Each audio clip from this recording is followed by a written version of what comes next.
Hello, and welcome back to the Check in Chat podcast. We've checked into the pit stop, and now we're chatting all things Amazing Race.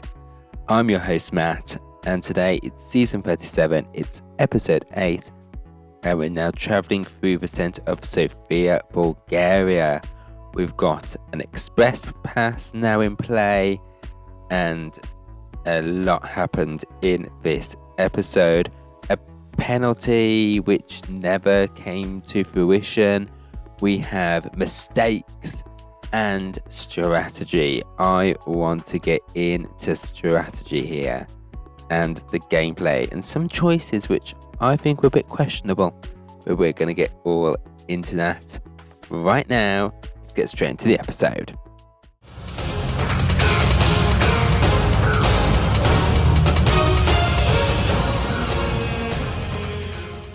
Before we start this episode, actually, I want to quickly talk about Nick and Mike for just a second, because I think it was Nick who, remember he had the eye injury, got the rice stuck in his eye? That lasted for 3 legs. Like, they didn't get medical attention until they were in Dubai. They had to get a specialist doctor to get it out. So, like, he had struggled sleeping, and like they pushed through those, 3 legs, and they, started to get a bit more energy. Heading to Bulgaria, but it was just too late. I was shocked about that. Of course, Indonesia might not have the most up-to-date medical attention, but even so, I just want to point that out. But first, Alyssa and Josiah first leave at 7:34 a.m.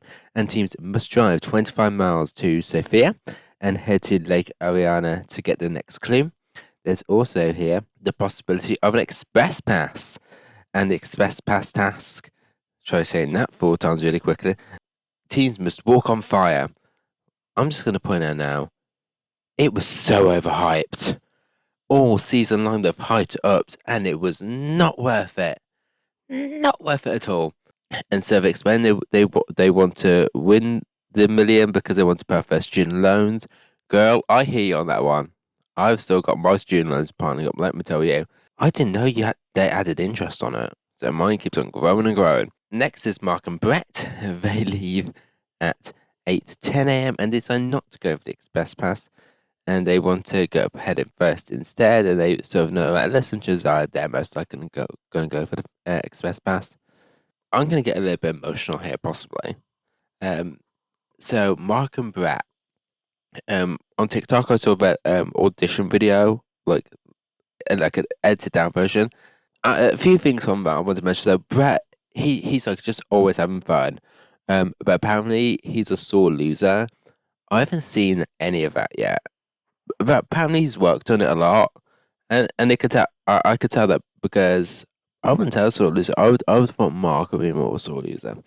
I saw Brett with a shaved head. I don't think that was the right hairstyle for him.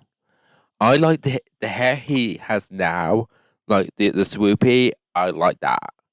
Okay, I think that works for him best. I think that's perfect for him.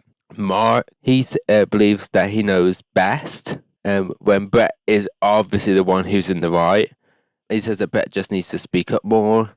But no, I think Brett is right all the time, but Mark just can't accept that because we all know that Brett is brilliant.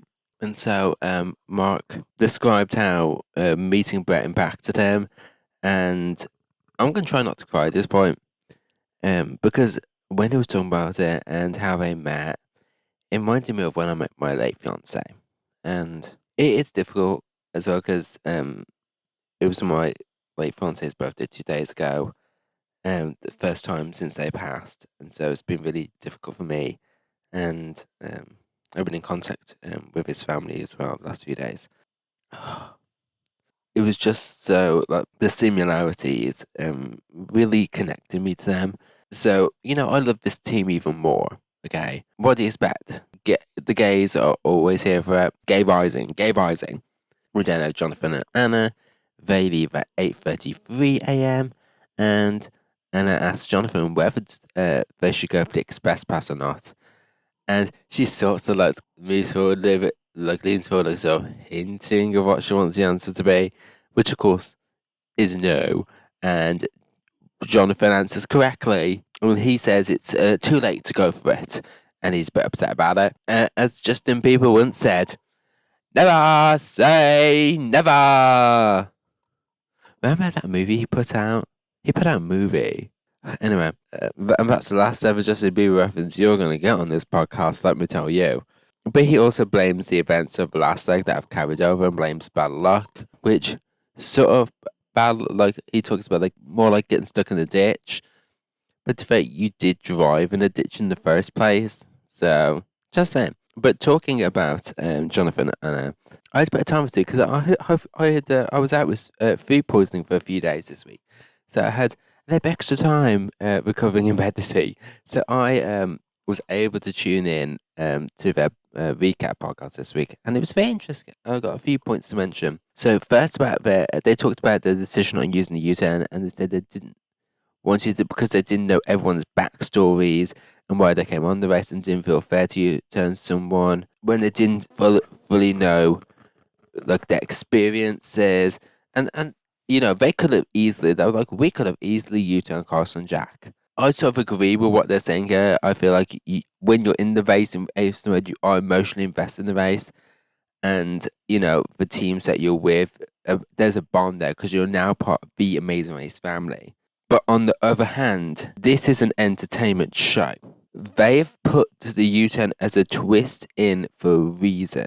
Okay, viewers don't want to see it not be used. When it wasn't used, the viewers in the live chat that while I was watching the live watch along, as each team signed up to U-turn, the fans were getting more and more agitated, and they weren't happy people weren't using it. So it's like you have to have a think about that aspect as well. But I know where they're coming from on that one. Also, they switched detours and it wasn't aired. Because remember Jonathan was complaining, and I was like, I kept on going on last week, Jonathan's complaining again. But they actually switched, but they sort of couldn't work out how to do the knots for like the for the backpack thing, you the stack of the worm. So they went back to Haystack and it didn't show it. I don't know why, because that would have still brought a full circle moment to it and really gave understanding. But Jonathan still complained about it. They came back after they switched and he still complained. Girl, really? But the last thing I want to mention, and one of the main things I talked about last week, was how Jonathan spoke to Anna. Now, I can tell there is love in this relationship. I can see that and within this team. And so I don't think there has been any bullying or berating antics on Jonathan's part. And so Jonathan said that he wanted to say, you know, oh, you made a bad call, and try to say it as quite bluntly. Otherwise, she wouldn't listen. And Anna said that he should have said it in a different way, which I agree with. I said this last week. And that they're a team. But another thing I said last week, you're a team, you're supposed to communicate with each other and be supportive of each other. And Jonathan said, you know, he was too preoccupied that they'd lost the lead. You know, they knew possibly that they'd be stuck in the ditch. And so seeing other teams like Mark and Brett come up, he sort of lost focus in that. And now I believe that Jonathan apparently is neurodivergent. I don't know anything really about this topic, so I'm not going to comment on it for something I don't know. I need to do my research and development.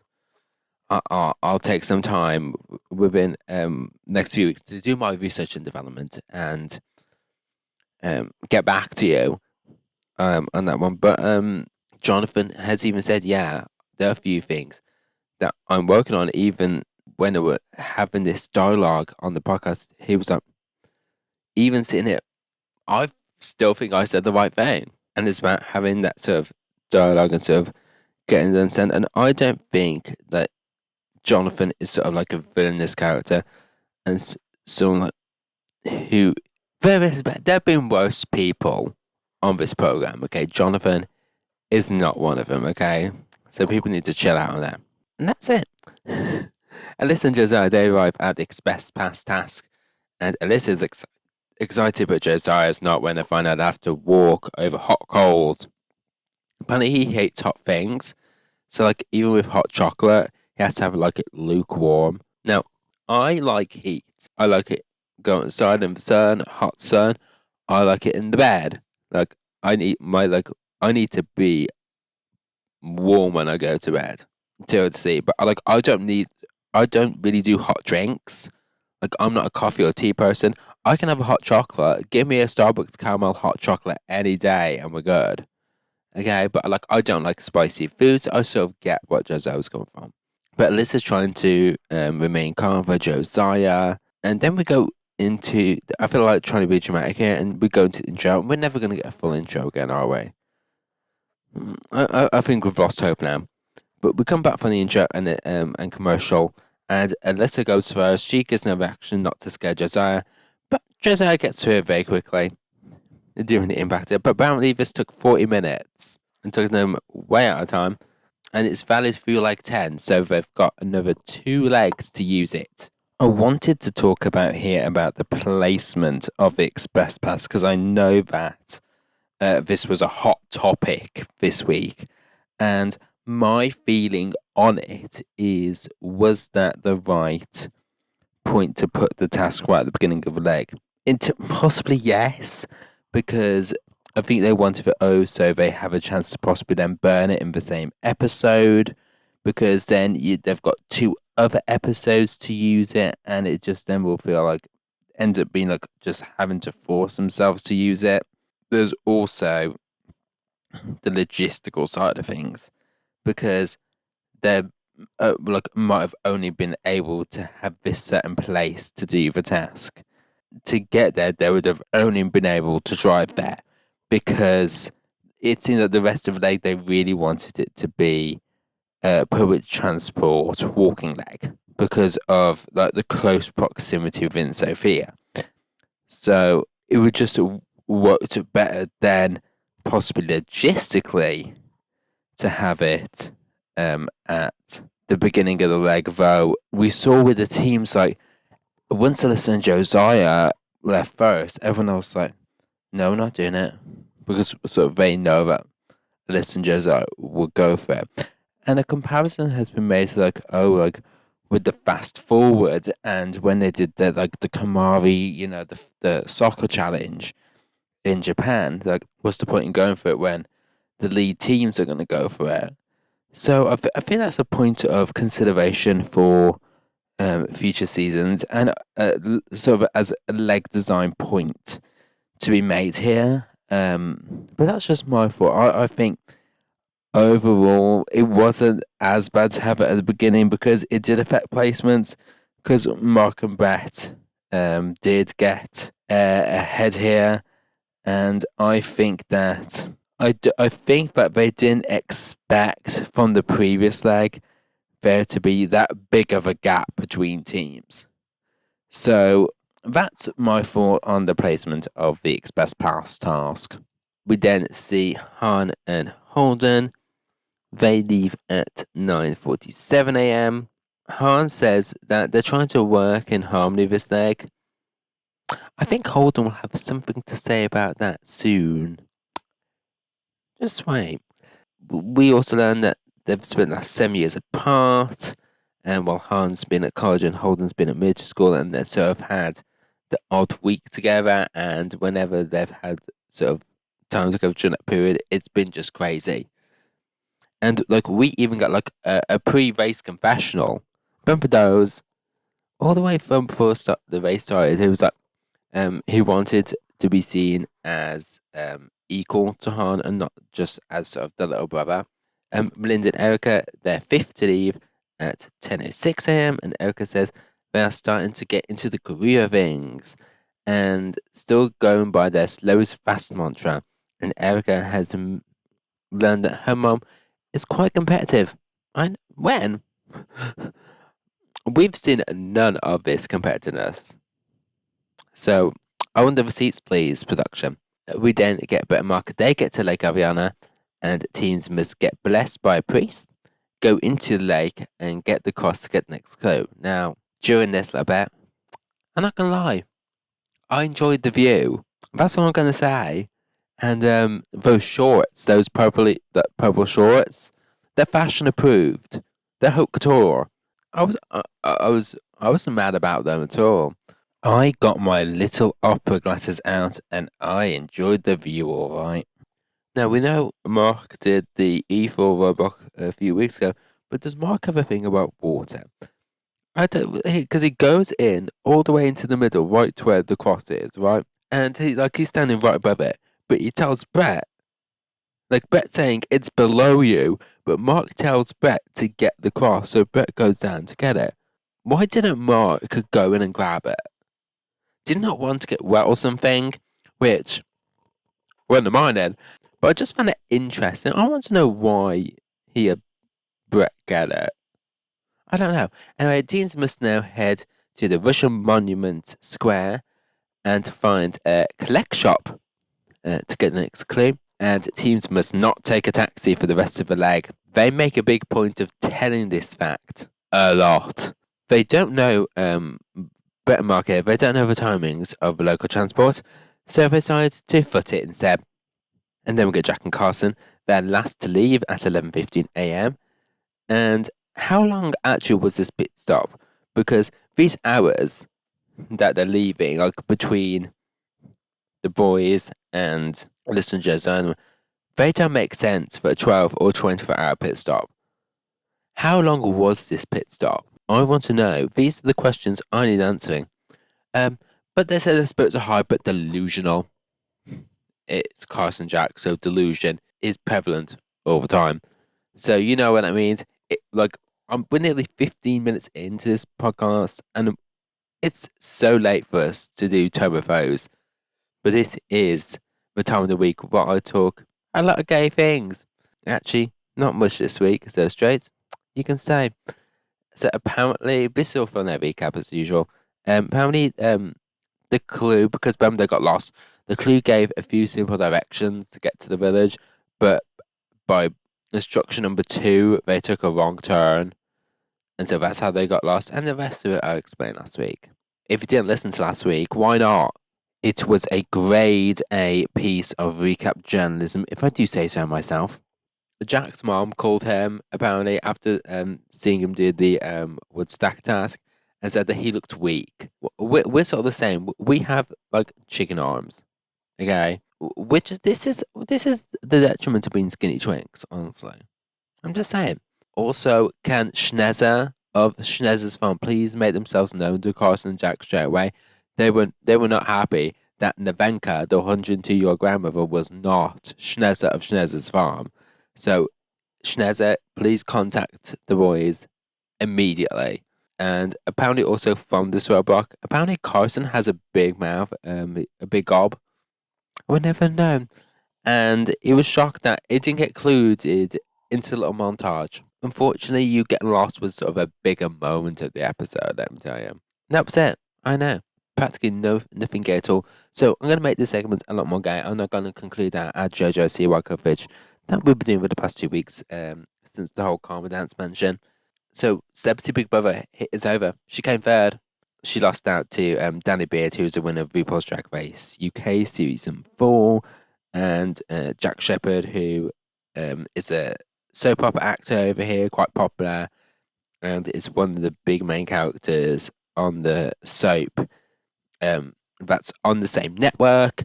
So a lot of us saying fans most likely voted, and there was a close vote between the top 2 anyway.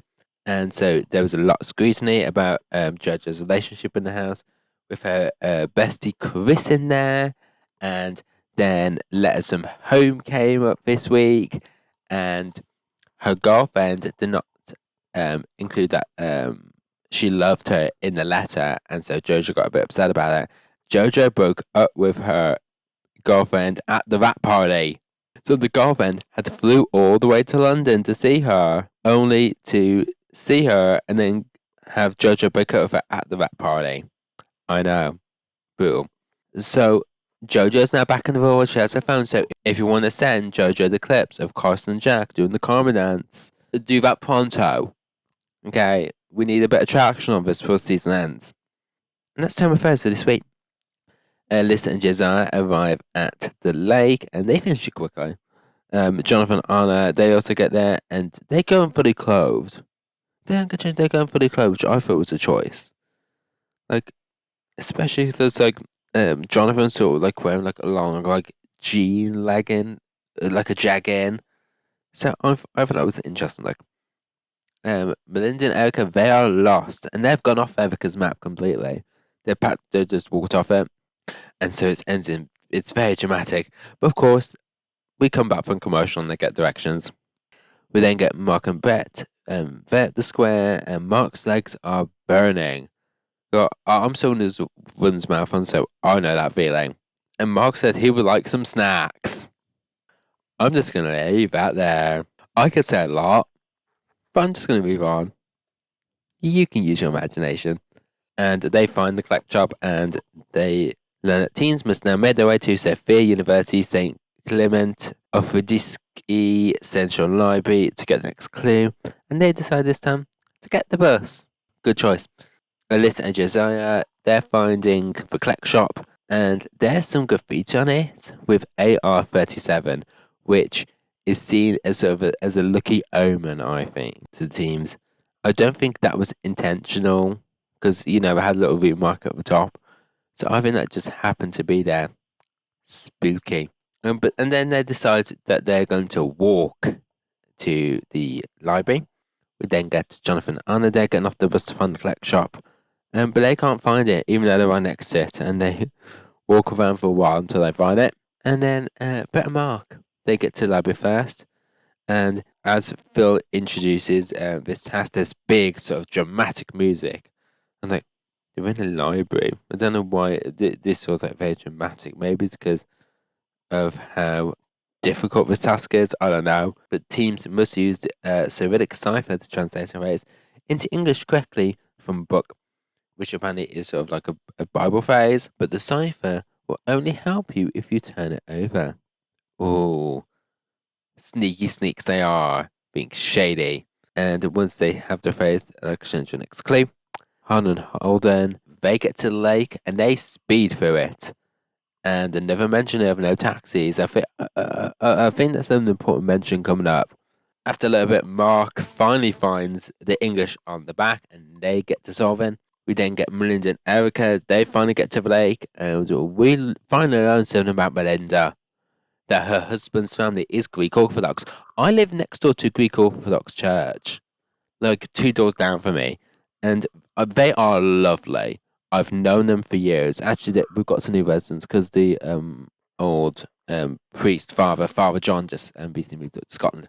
But new people, they're lovely. So I just want to point out that I have that connection. And then of course we have the big mistake. Erica reads the clue incorrectly and says that you must go by taxi for the rest of the leg. And they're like, oh, finally. I'm going to talk more about when I eulogize them later. But they were very relieved. Melinda was very relieved that she didn't have to walk around. I'll get into that later. Erica says they hope someone makes a bigger mistake than us. Not realizing the mistake they're currently making, but referring to getting lost earlier. We get Mark and Beth. They get the clue at the library, just as Alyssa and Josiah are rocking up to the library. And they must now head to the sculpture garden at the Museum of Socialist Art to get the next clue. Apparently, Alyssa and Josiah, they've done some escape rooms and puzzles, so they think they got it. I don't think they've got this. I don't think they've done a cipher like this before. They are stumped. They are stooped. And so they're looking around for a book that could have them. Alyssa tries to look out a window at one point with no luck. They are on the little struggle bus here with the express pass in hand. We then get Han and Holden. They find the collect shop with no issues. I don't know if it's editing, but they breezed through that. We then get Jonathan and Anna at the library, and Josiah sort of hints he wants to work together, but Jonathan's a bit unsure. And Alyssa just keeps on calling herself useless. We then have Jack and Carson. They arrive at Lake Ariana. Now, I just want to make clear, actually, because apparently everyone's wearing watches, which, like, I didn't think watches were allowed, but apparently are. I may be mixing up my reality shows, but let me tell you this. By the time Jack and Carson have got here to Lake Ariana, Mike and Brett had already checked into the pit stop. So they're still quite behind. I'm just giving this like realization here, this timeline. And so they also go in fully clothed, even though because they're wearing shorts. But boys, like we've seen them with less clothes on. We have. And so Jack's also talking about, going into a big wily war with lots of men chanting and partying. Sounds like a Tuesday night in my place. If that's a Tuesday night at your place, I want to know more about those details. Because I wouldn't see Jack as a big party type, but we do get to know more about him here. A VT on how Jack met Carson, and insert picture of Jack as a teen here. You'll see it on your screen now if you're watching the YouTube version. Isn't he adorable with the voice? So apparently Jack saw Carson doing the choreography to Born This Way and knew instantly that he was gay. Because, like, what straight person would know the choreography to Born This Way? And so they're connected with that, and they've been very good friends ever since. And I still need to know the lore about these necklaces. I will find out one of these days, and will tell you. We then get that. So they're going on the bus to the square, and guess who they see? The woodchopper guy from last week. He's on his daily bus, and he should have got a guest starring credit for this episode, honestly. And he's actually giving really good help to the boys. And then he goes on his way. Like, what in the amazing way spookiness is happening here, let me tell you. We're then back in the library, and Jonathan finds the secret to the cipher on the back. And it's a bit too loud about it, but listen, just they're too focused to notice. And so he sort of uses Anna as a lookout. And Alyssa is considering if things get more dire, she might have to use the express pass. Alyssa's really panicking here. We then get Melinda and Erica. They're struggling to find the collect shop. They keep walking past it, and Melinda's right. She's like saying, it's like in this area, like right here. But Erica's not trusting of it, but they eventually find it, and Melinda was right. And so Erica really starts to eat her words here. And they get into a taxi, and Melinda says she wants to go to the bibliograph. Oh, Melinda. Jonathan and Anna get a pass here at the library, and so Jonathan puts out the idea of telling them about the back of the cipher, saying we have to help them, and that's a good karma investment. So they tell them to turn over the back. Now, for me, here's the thing. You know they have the express pass. You know they're a strong team. They got ahead of you last leg. You want to stay ahead. We're now entering your Infant 6. You're heading to end game. Okay? And we're going to get more to this later, but I would not have helped them in this situation. We then get to Han and Holden there at the library. Oh, by the way, also, listeners, they got the clue. I passed it. It wasn't interesting. Han and Holden. Han is more of a crossword puzzle type of gal, and Han, he's done a few ciphers before. Holden, he's getting a bit snappy at Han here, which I think is uncalled for. Okay, I think it's uncalled for. Han is just trying to figure it out, and Holden just wants to do it his way. There's a few things coming up which I'm not happy about with Holden. Mark and Bet, they get to Sculpture Garden, and probably a lot of these like location route info. It was good to take, even though I would have preferred. I would have liked a detour here. Okay, I would have liked a detour. They're told that they must now go to the Central Military Club to get next claim, and Melinda and Erica, they get to library, and Melinda praises the Lord to see another team as they see how Holden. They decide to team up, as in there's one more team behind them. We then see Jack and Carson. They're trying to find the collect shop. Now Carson catches it in the like the root marker in the corner of his eye, but I think that he clocked that as they were walking away, the camera guy didn't move, and maybe wanted to get sort of a dramatic, shady shot of him missing it. Sort of, you know what we did last week with Nick and Mark, where the bracelet was in the hair. But I think Carson clocked it, and they comes back and finds it. And I think slight advantage there. But they get straight back onto the bus. We then get Jonathan and they're looking for directions. And someone gives them directions, but leads them on a wild goose chase and they get lost there. They have to go back on the bus and waste time. And of course, Jonathan upset about it. And this actually allows Alyssa Desire to get back ahead of them. We then get to the roadblock, and Mark and Brett are there and decide who wants to step back in time. I just feel like this was such a turn back time moment. I wanted someone to be straddling a cannon. If I could find a way. So, I love Shep. In this roadblock, The team member must perform a Bulgarian folk dance called a horo. Not a hora, we're not in Moldova. A horo before receiving next claim. And Josiah, Mark, Jack, Holden, Anna, and Melinda are doing this roadblock. And Mark finally gets to do a dance challenge. And Brett is jealous that he's not going to wear the cute traditional outfits, but he's okay about it. Han is trying to joke the stress away at the library, but Holden isn't very serious and not happy that he can't hear Han breathing. And he makes her like, you need to breathe. I need to hear you breathing. That's not scary at all. I think you need to calm down. As Holden's saying it, Han gives him a look. Like, are you serious? And Holden is just annoyed at Hans. He feels like Han's panicking when it's clearly Han's quite calm and Holden is the one who's panicking. And like, Holden, you just need to chill out, girl. Calm. We then get Jan Carson. They show up the library with the other teams. And I don't think I saw Jack bite his lip because remember, he was like, if I see a blue t-shirt in the distance, I'll bite my lip. I don't think he did. But they see two teams ahead of him.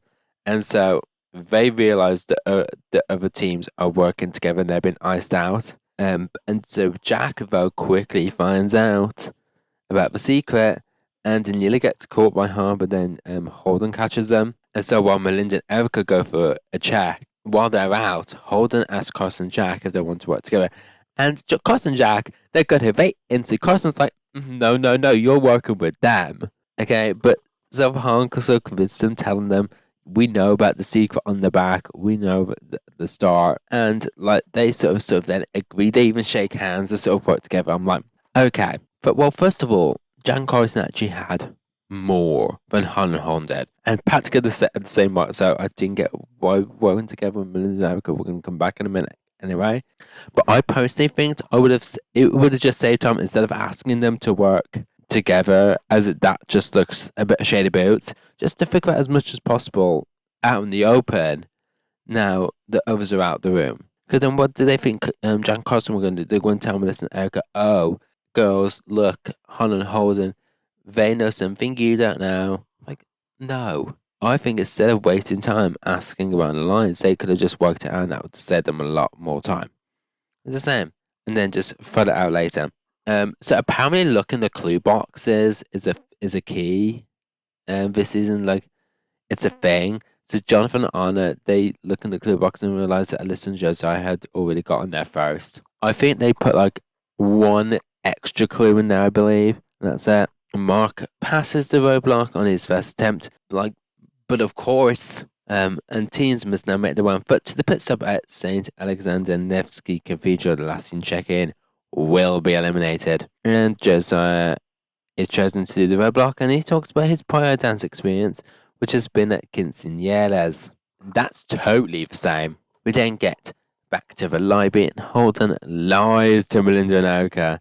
And I think Han, you can see Han just slightly in the back a bit. I think Han was a bit uncomfortable wanting to lie to them. But Han and Holden get it. But Holden says they should wait for Jack and Carson to get it and then go tell Melinda and Erica to flip it over. So Holden tells this to the boys their plan, and Jack and Carson are perplexed by this notion. And I totally agree with this here. Like, what are you thinking? You know, this is endgame. We're at the back. If you tell them, they have a good chance of possibly catching up. So why are we doing this? And so Carson, in confessional, he's giving the full eyebrow, which I live for. So Holden goes through it and tells them the secret, but then he also starts to tell them the first bit. It's like in the beginning. But then Han has some sense and stops him. She's like, "Oh, I'm sorry, we have to go. So sorry." I thought Holden was actually going to tell the whole answer, and they said they were doing it because they wanted to keep integrity. Yes, there's integrity, but this is also a competition where you are at the back at risk of elimination. I'm saying. So Han and Holden, they want to continue working with Jan Carson, as there is only one team behind them, but this partnership won't last that long. Jonathan and Anna, they're at the roadblock, and we learn that they met at a salsa dance class. I love to see Jonathan loosen up and do a bit of salsa. Honestly, they get those hips a shaking.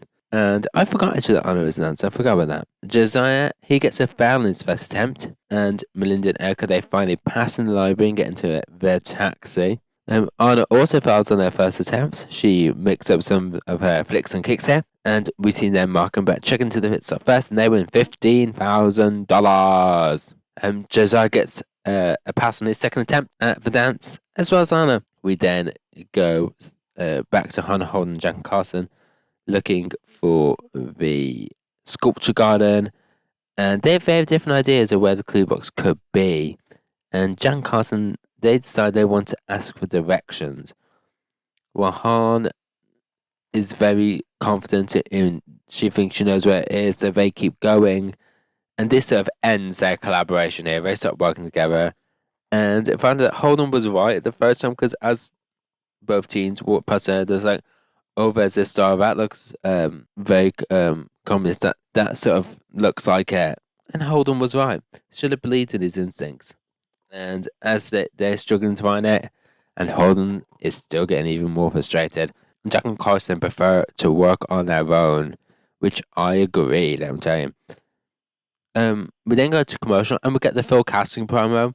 Even though I have reason to believe that casting for season 39 has now closed. So I don't know if they forgot to leave out the edit. I don't know, but I believe casting's closed. We then get Jack and Carson. They get to the roadblock, and they think it's a history task. So they have Jack decide to do it, even though Carson is more of a dancer. But Melinda and Erica, they're struggling to find a taxi. And they say it's not over, as Phil hasn't said anything yet. The preliminary hasn't come out yet. Alyssa and Josiah, they check in second. Jonathan and Anna, they check in third. The three teams are they basically just now are all at the roadblock now. They're fighting for last place. Jack fails on his first attempt, but gets on its second, and he looks like he's having the time of his life. Holden is the same. He fails on his first, gets on second, but Melinda, she gets on her first attempt. And we see Jack and Carson, they check in fourth, and Phil is speechless. He cannot believe that they're fourth. And he says it's one of the greatest comebacks in the history of Amazing Race. They had a good leg. They had a perfect, smooth leg. And I can just like hear like Carson go, me? Perfect? I can never. Ugh, say that again. You know, in a joking way, of course. It's a smooth leg, and I think especially like I know some people are like, oh, what about has it forgot about Jet and Cord? But this is also where they originally were 3 hours lost at the beginning of the last leg. They've continued on, but this time there's not been any equalizers, and they've been able to pass essentially since the beginning of the last leg 3 other teams, which is pretty good. It is pretty good. With no equalizer or hours of operation, they ran a pretty smooth leg. We then get Honda chicken fifth, Melinda and Erica are last, and Phil hints at Erica to reread the additional information, that she misread their clue, but it doesn't matter.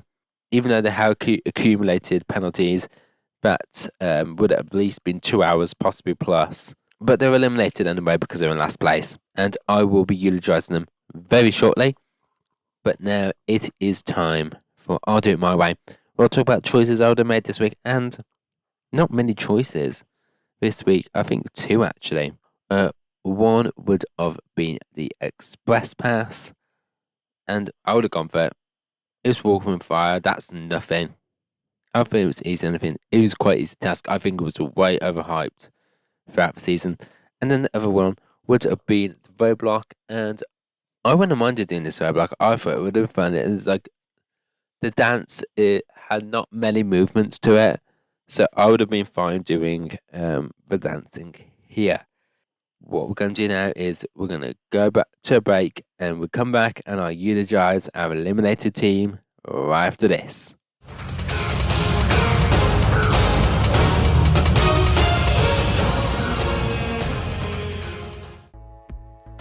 Hey fellow race fans, I know you are the same as me and love talking about Amazing Race.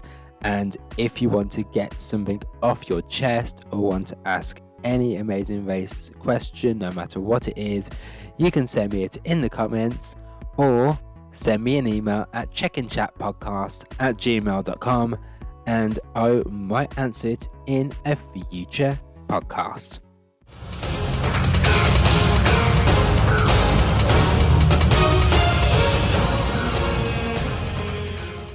It's time for We Were Rooting for You. We were all rooting for you. This is the segment where I eulogize the eliminated team, and this week it's Melinda and Erica. Now, I'm sort of not sad to see them go, but the reason being, I didn't get to know them. Like, I barely got to know Melinda. I know more about Melinda in Exit Press, and that could have been shown on the show. And yes, we did get more from this episode, learning about, how good with church. Emily's husband, his family's Greek Orthodox, and sort of I feel like that explains a little bit of like their instant connection with Scott and Laurie in the first episode. We saw them together in the airport. But what I think was most surprising is how Melinda persevered a lot, because 6 months ago she took a fall from the attic and broke her heel, and she couldn't walk for 8 weeks. And then about 3 months before going on the race, she was in a car accident and got four bulging discs.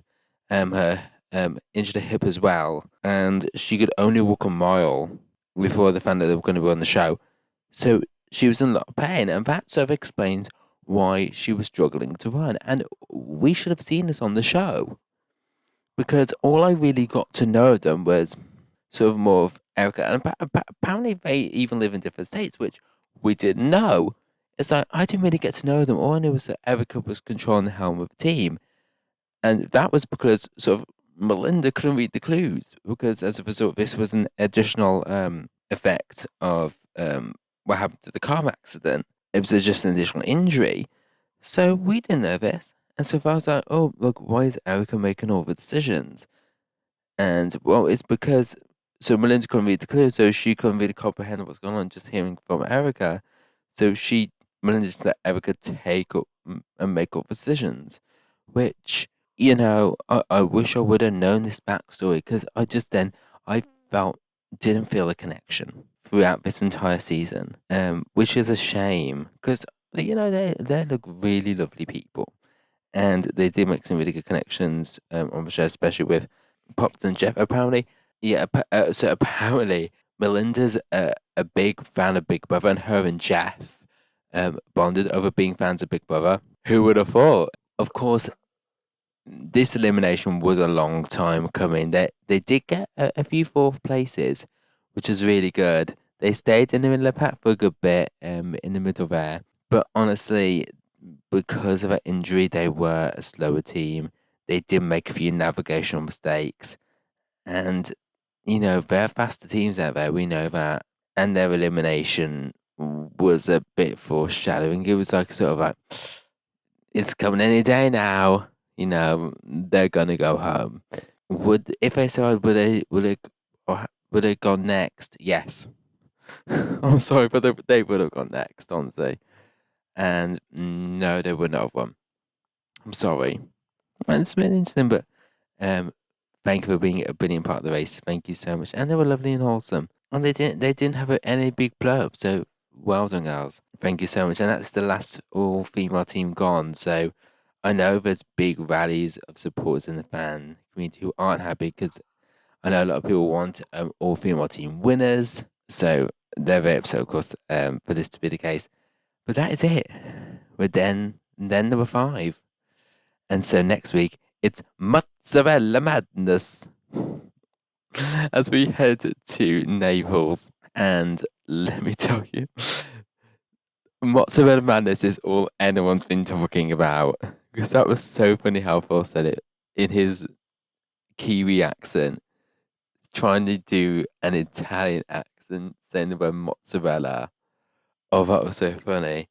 But of course, we will see teams that are all bunched up again. as they head to Italy, which I think might be an Xperia sponsored episode. I'm just saying. Because they're going to make mozzarella. I believe a possibility to where they could either make mozzarella or make an instrument. We then also, I believe, an active info task where they are going to buy groceries for Nona. I believe I'm speculating from the press pics what we see, and of course we all know that the pizza roadblock is coming, and Carson a bit struggling here because we know that Jack is more of a cook. And what is the twist next week?